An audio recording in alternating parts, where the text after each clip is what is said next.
धर्मेंद्र प्रधान ने इस्तीफा दे दिया है। ये एक बड़ी जानकारी मिल रही है, सोर्सेस के हवाले से ये जानकारी मिल रही है कि धर्मेंद्र प्रधान ने इस्तीफा दे दिया है।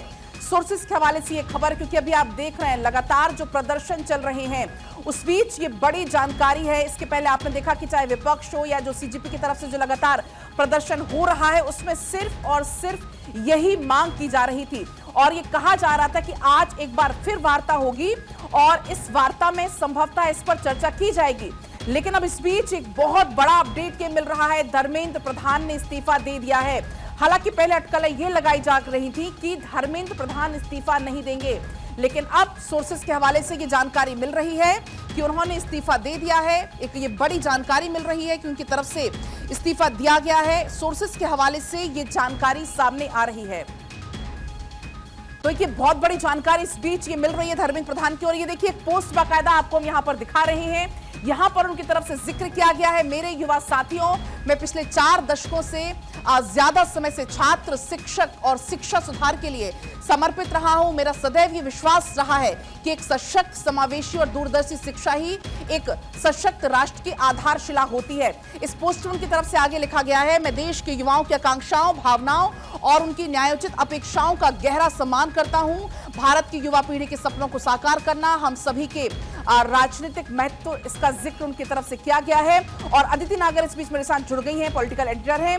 अदिति, ये बहुत बड़ा अपडेट मिल रहा है धर्मेंद्र प्रधान के इस्तीफे को लेकर। ये बहुत लंबी बहस हुई इसको लेकर और ये माना जा रहा था कि नरेंद्र मोदी कैबिनेट से किसी भी तरह का कोई इस्तीफा नहीं होगा, लेकिन इस वक्त ये बड़ी खबर, नैतिकता के आधार पर धर्मेंद्र प्रधान ने इस्तीफा दिया। तमाम बातें आपने पढ़ के सुनाई और शायद आपने देखा लगातार प्रधानमंत्री कैसे युवाओं को संबोधित भी कर रहे थे, पिछले 2 दिनों से उनसे बातचीत कर रहे थे। उसके अलावा भी 6 बड़े मेजर स्टेप्स भी लिए गए थे, लेकिन ये माना जा रहा था कि ये सब कुछ हो रहा है सिर्फ एक रेजिग्नेशन को बचाने के लिए। और आज 3:30 बजे का समय लिया गया था। मैं आपको ये रेफरेंस इसलिए इम्पोर्टेंट है इस समय बताना क्योंकि कल जब सीजेपी के रिप्रेजेंटेटिव के साथ बातचीत हो रही थी तब जेपी नड्डा ने कहा था कि 1 दिन का समय चाहिए और उस समय ये इस बात को लगा था कि क्या 1 दिन का, क्योंकि 3 में से 2 मांगे पूरी मान ली गई थी, सिर्फ एक मांग थी इस्तीफे को लेकर जो नहीं मांगी गई थी। और अब आज 3:30 बजे पहले जो कि एक मुलाकात होनी है सीजेपी के साथ, अगर एक ही मांग मान ली गई है इसका मतलब कि कल ही ये प्लानिंग हो गई थी।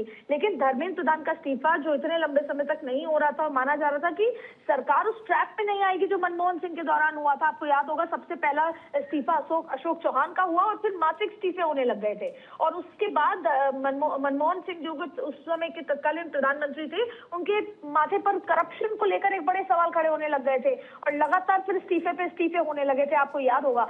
उसके बाद ए राजा तक का इस्तीफा हुआ, 2G स्कैम, 4G स्कैम, तमाम तरीके के स्कैम की बात हुई। लेकिन आज ये इस्तीफा देना कहीं ना कहीं 2 तरीके की बातों को संदेश देता है। पहला ये कि धर्मेंद्र प्रधान इसको इस तरह से कहीं नैतिकता से इस्तीफा दिया, क्या देरी हो गई थी या क्या ऐसा लगा कि युवाओं के और देश में इस बार 12 साल में ऐसा कुछ नहीं हुआ जो अब हुआ, या फिर आप ये कहें कि प्रधानमंत्री ने युवाओं के सामने कहीं ना कहीं ये सोचा कि उनके मन का होना जरूरी है और उनके मन की बात को मान लिया जाए।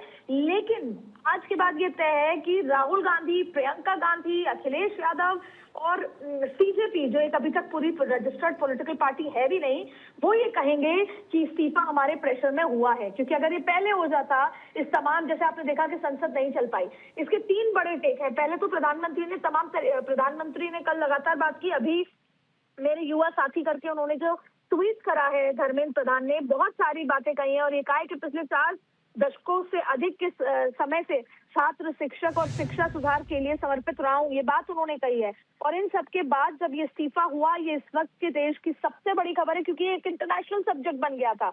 आप देखिए लगातार, और ये जेनजी प्रोटेस्ट के बाद जिस तरीके के हालात हुए, ना संसद चली, सड़क पे लगातार हंगामा, और आप देखिए धर्मेंद्र प्रधान का इस्तीफा, ये इस वक्त की बड़ी खबर है।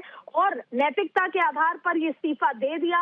अब ये भी एक डिबेटेबल इशू है कि पहले दे देना चाहिए था, विपक्ष, युवाओं के सामने घुटने टेकने पड़े सरकार को, या सरकार ने कहा कि युवाओं के साथ जिद नहीं करेंगे। घर में बच्चा भी कभी जिद करता है तो आखिरकार माँ बाप मानते हैं उस बात को, उस तरीके से लिया जाए। लेकिन ये बात तय है कि विपक्ष कहेगा कि हमारी जीत हुई, हमने जनता की आवाज को सुना और जनता के लिए खड़े हुए, राहुल गांधी की बात हो।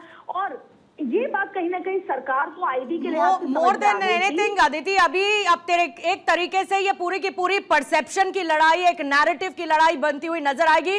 लेकिन धर्मेंद्र प्रधान ने कह दिया है कि 10 दिन से मेरा मन दुखी था और मैंने प्रधानमंत्री को इस्तीफा भेज दिया है। सामने इस वक्त आपको वो लेटर नजर आ रहा है और इसको साथ ही ट्वीट करते हुए धर्मेंद्र प्रधान ने बाकायदा ये बताया कि शिक्षा मंत्री के पद से मैंने इस्तीफा दे दिया है और मैंने प्रधानमंत्री को इस्तीफा भेज दिया है। जो सामने आपके इस वक्त लेटर है, इसको बिग वॉल पर भी रखने की कोशिश करेंगे और दूसरी तरफ मैं पढ़ के आपको बता देती हूं सबसे इंपॉर्टेंट लाइन जो धर्मेंद्र प्रधान कह रहे हैं वो ये कि मैंने जिम्मेदारी से मुंह नहीं मोड़ा है और मैंने प्रधानमंत्री को इस्तीफा भेज दिया है। यहां पर युवा साथियों को संबोधित करते हुए धर्मेंद्र प्रधान क्या लिखते हैं, देखिए ऊपर से, मैंने पिछले 4 दशकों से अधिक समय से छात्र, शिक्षक और शिक्षा सुधार के लिए मैं समर्पित रहा हूं। मेरा सदैव यह विश्वास रहा है कि सशक्त, समावेशी और दूरदर्शी शिक्षा व्यवस्था ही सशक्त राष्ट्र की आधारशिला होती है। जरा इसको रोकेंगे ताकि मैं इसको ब्रीफ में पढ़ पाऊं। मैं देश के युवाओं की आकांक्षाओं, भावनाओं और उनकी न्यायोचित अपेक्षाओं का गहरा सम्मान करता हूं। भारत की युवा पीढ़ी के सपनों को साकार करना हम सभी के राजनीतिक एवं सामाजिक जीवन का नैतिक संकल्प रहा है। आदरणीय प्रधानमंत्री जी के दूरदर्शी नेतृत्व में राष्ट्र की सेवा करने का जो अवसर मुझे प्राप्त हुआ, उसके लिए मैं प्रधानमंत्री जी का आभार प्रकट करता हूं। किंतु 3 मई 2026 को हुई नीट यूजी की परीक्षा में सामने आई अनियमितता पाई गई।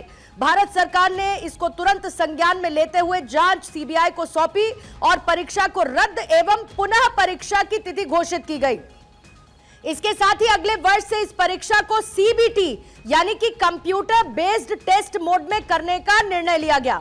इस दौरान हमारी प्रमुख प्राथमिकता यह रही कि 20 लाख से अधिक छात्रों की परीक्षा सुचारू रूप से आयोजित की जाए। इसके लिए होल ऑफ गवर्नमेंट अप्रोच के तहत काम किया गया। इसमें भारत सरकार के साथ राज्य सरकार, विशेषकर जिला प्रशासन की महत्वपूर्ण भूमिका रही। साथ ही छात्रों, अभिभावक और माता पिता के सहयोग से 21 जून 2026 को यह परीक्षा पूर्ण हुई। पहले ही दिन से इस पर मैंने जिम्मेदारी ली। इस बात को ध्यान से जरा सुनिएगा क्या लिखा है इस लेटर में। धर्मेंद्र प्रधान कहते हैं कि पहले ही दिन से इस पर मैंने जिम्मेदारी ली और इस परिस्थिति से कभी मुंह नहीं मोड़ा है। मेरा यह संकल्प था कि हम किसी भी मेधावी छात्र की संभावना परीक्षा माफिया के कारण खराब नहीं होने देंगे और किसी भी छात्र के साथ अन्याय नहीं होने देंगे। 16 जुलाई को घोषित नीट यूजी के परिणाम संतोषजनक रहे, जिसमें गरीब पृष्ठभूमि से आए कई मेधावी छात्रों को सफलता मिली, परंतु इस दौरान भी कई छात्रों को गुमराह करने के लिए जिम्मेदार पदों पर बैठे व्यक्तियों ने बाधा डालने की कोशिश की, जिससे मन अत्यंत व्यथित हुआ है। साथ ही वो ये लिखते हैं कि मैं सदैव हमारे प्रजातंत्र की शक्ति में अटूट विश्वास रखने वाला हूं तथा युवाओं की आकांक्षाओं, सपनों और अपेक्षाओं का गहरा सम्मान करता आया हूं। वो केवल भारत का भविष्य नहीं है, बल्कि एक नए और विकसित भारत के वाहक, निर्माता और भविष्य के शिल्पकार भी है। पिछले 10 दिन का घटनाक्रम देखकर मेरा मन दुखी है, ये लिख रहे हैं धर्मेंद्र प्रधान अपने इस लेटर में। और ये मेरे लिए व्यक्तिगत प्रतिष्ठा का विषय नहीं है, मतलब मेरी पर्सनल इंपॉर्टेंस, मेरी पर्सनालिटी, मेरी व्यक्तिगत प्रतिष्ठा का यह विषय नहीं है। भारत की युवा शक्ति इस देश की असली ताकत है। देश की युवा शक्ति को भ्रम के कुचक्र में फंसने नहीं देंगे, ये मेरा संकल्प है। और फिर जंतर मंतर की बात धर्मेंद्र प्रधान ने कही है। अदिति मेरे साथ जुड़ी हुई हैं और अदिति देखिए, इस बात की अटकलें थी। कल भी 8 बजे शिक्षा मंत्रालय की प्रेस कॉन्फ्रेंस की जानकारी आई थी और उससे पहले यह खबर आई कि 48 एनटीए के अधिकारियों को टर्मिनेट कर दिया गया है। लेकिन सुबुगाहट इसीलिए भी थी क्योंकि दोनों तरफ से मांग इसी बात की थी कि धर्मेंद्र प्रधान का इस्तीफा होना चाहिए। लेकिन धर्मेंद्र प्रधान स्वयं आए और अपने इस्तीफे का ऐलान करते उन्होंने कहा कि मैंने प्रधानमंत्री को इस्तीफा भेज दिया है। दोनों ही पर्सपेक्टिव में मैसेजिंग क्या हुई, जरा यह समझाइएगा।